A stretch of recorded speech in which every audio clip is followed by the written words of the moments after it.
bolo com creme, chocolate branco. Que é delicioso, com morango, meu Deus. Já a Júlia ajudou a bater o bolo.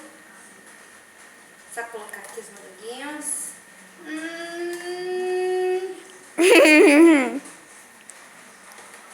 Como disse a Manu, vovó.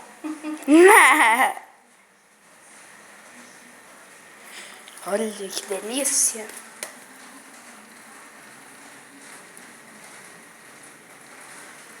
Fala aí, Júlia.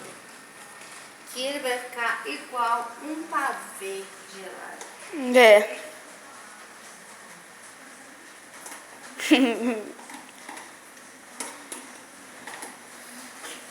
Eita, ai! Bem na hora que você fez aqui. Ai.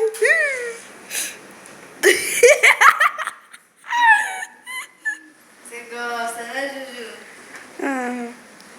Nossa, bem na hora que você fez aqui no raio. Agora? Bora. Toque, chefe. Olha, gente, como se pega o bolo. Tem que tirar essa raspinha aqui pra molhar o bolo. Se não tirar, O bolo vai derramar. não absorve bem o É. creme de leite com o leite. Afinal, vocês vão ver. Ai, tu põe meu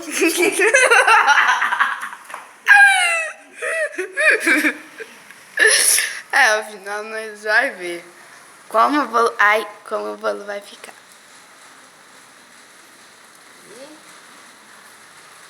Tá vendo? Olha que bom, meu Deus. É, ali cortou um pouquinho. Faz mal, isso aqui. Essa forma no bolo não é redondo. Vai colocar em cima?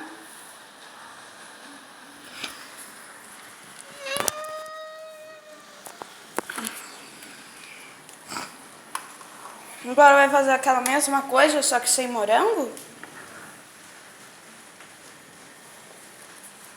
Ô, Ju. Dá um pausa aí que nós vamos terminar pra ver depois a cobertura. É.